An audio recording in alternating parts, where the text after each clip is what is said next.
Let us begin by examining one of the most pervasive illusions of modern life, the belief that you, as you are incomplete. From the moment we are old enough to understand language, we are fed subtle and not so subtle messages that who we are is not enough. We are told to strive, to improve, to climb some imagined ladder to success, happiness, or enlightenment. And in doing so, we internalize the idea that there is a better version of us out there somewhere, one that we must tirelessly chase. But pause for a moment and reflect on this. Where did this idea originate? Who benefits from your endless striving? Society, in its well-meaning but misguided way, has built an entire economy on the foundation of human dissatisfaction.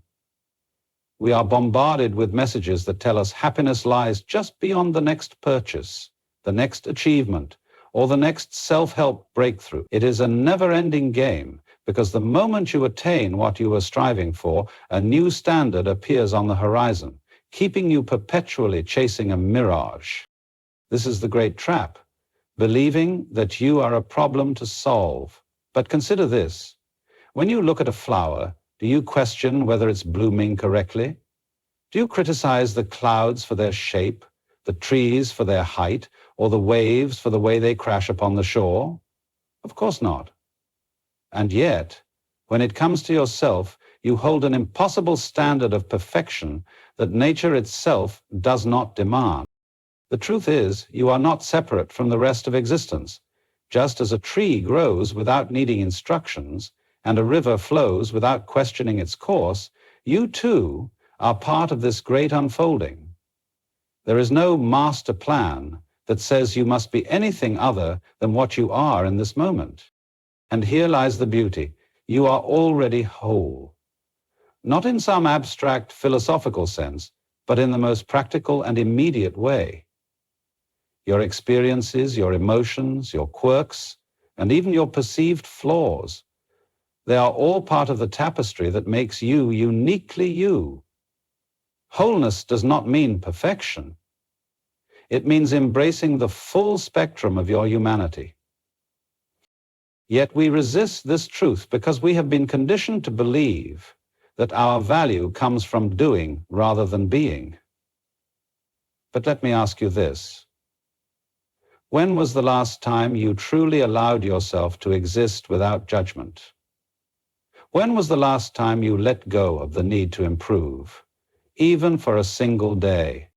This is not to say that growth is unnecessary or unimportant. Growth is natural, just as a tree naturally stretches toward the sky.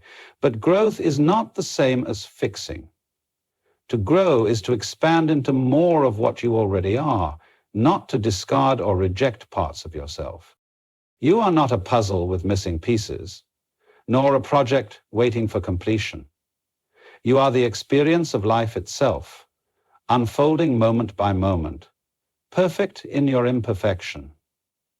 And it is only when you let go of the idea that you need to be better that you can begin to see the beauty of who you already are. Imagine for a moment a river. It twists and turns, moving through valleys, forests, and open plains. It doesn't resist its path, nor does it question where it's going. The river doesn't stop to think, why am I not moving faster? Or why is there a rock in my way? It simply flows, effortlessly adapting to every bend, every obstacle, and every change in terrain. And because of this surrender, the river fulfills its purpose. It nourishes the land, carves the earth, and eventually merges seamlessly with the vast ocean. Now, contrast this with the way many of us live our lives.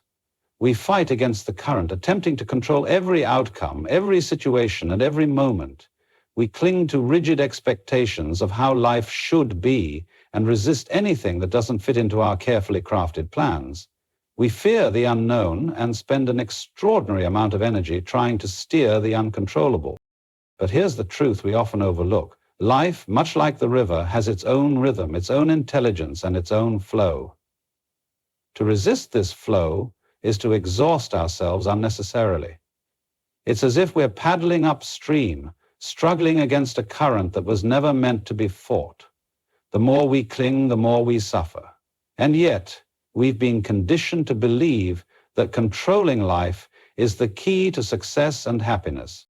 Consider this. Have you ever had a moment where everything seemed to fall into place without effort? Perhaps it was a chance encounter that led to an opportunity or a situation that resolved itself without your intervention.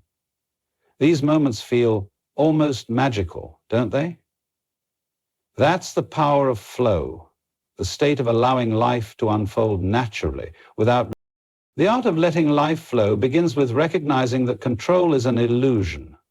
While we may influence certain aspects of our lives, we cannot dictate the entirety of existence. The universe operates on a scale far greater than we can comprehend, and its movements are not something we can micromanage. When we try to force outcomes, we often create tension, frustration, and disappointment. But when we let go and trust the process, we open ourselves to possibilities we could never have imagined. Letting life flow doesn't mean passivity or resignation. It doesn't mean sitting back and letting life happen to you without any participation. Rather, it's about aligning yourself with the natural rhythm of life, moving with it instead of against it. It's about taking inspired action when the time feels right and stepping back when things are beyond your control. It's about trusting that the river knows where it's going, even when you can't see what lies ahead. Of course, letting go is easier said than done. We are creatures of habit, deeply attached to our plans, our desires, and our fears. But attachment is the very thing that keeps us stuck. We cling to identities, relationships, and goals, fearing that if we let go, we will lose something vital. In reality, it is often in the letting go that we find freedom. Think about the trees during autumn. They don't resist when their leaves begin to fall. They don't cling to what must naturally pass. Instead, they let go, trusting that new growth will come in its own time. The same is true for us. When we release our grip on what no longer serves us, be it outdated beliefs, toxic relationships, or unrealistic expectations, we make room for new opportunities, new growth, and new experiences. Letting life flow also requires us to embrace uncertainty. We live in a world that values certainty and control, but life itself is inherently unpredictable. The more we try to avoid uncertainty, the more we miss out on the beauty of spontaneity and surprise. To let life flow is to dance with the unknown, to step into the mystery with open arms and an open heart. It is to trust that even when things don't go as planned, they are unfolding as they should. And so the art of letting life flow is not about giving up. It is about giving in to the rhythm of life, trusting that the current will carry you where you are meant to go. It is about finding peace in the midst of uncertainty and freedom in the act of surrender. It is about recognizing that the river of life is not something you need to conquer or control. It is something you are already a part of. Come. Time is an illusion we've all grown comfortable with. We divide it into hours, days, and years. We mark its passage with calendars and clocks. Yet, despite this obsession with time, most of us rarely live in the only slice of it that truly exists, the present moment. Instead, we are trapped in the endless tug-of-war between the past and the future. Think about it. How much of your mental energy is spent replaying moments that have already happened, trying to rewrite them in your mind, or wishing they had gone differently? And how much of your time is consumed by anticipating what might happen tomorrow, next week, or years from now? It's as if we are always preparing to live, always rehearsing for some future that never quite arrives. But here's the paradox. The past is gone, and the future is not guaranteed. The only thing you ever truly have is this moment right now. It is the one constant amidst the ever-changing currents of life. Yet, how often do we actually inhabit it?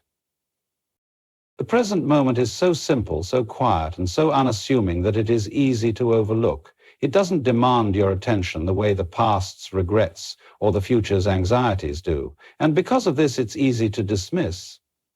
But make no mistake, the present moment is where everything happens. It is the canvas on which life is painted, the stage upon which the drama unfolds. Without it, there is no life.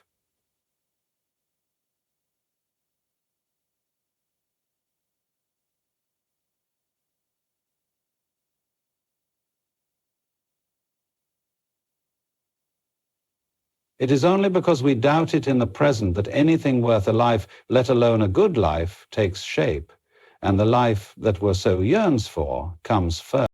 But why is it so hard to stay here? Why are we so drawn to the mental time travel of our minds? Part of the answer lies in the stories we tell ourselves. We believe that our past defines us, that it holds the key to who we are. We also believe that our future holds the promise of happiness, success, or fulfillment, that life will truly begin once we reach some imaginary milestone. This belief keeps us in a perpetual state of waiting, waiting for the promotion, waiting for the perfect partner, waiting for the right moment to pursue our dreams. But all the while, life is happening here now, and we are missing it because we are too busy living in our heads. Living in the present moment requires a radical shift in perspective. It requires us to see that the mind, while a brilliant tool, is not the master of our existence. The mind is constantly narrating, comparing, planning, and judging. But none of these activities are happening in the now. To live in the present is to step outside of this mental chatter and into direct experience. Consider something as simple as drinking a cup of tea.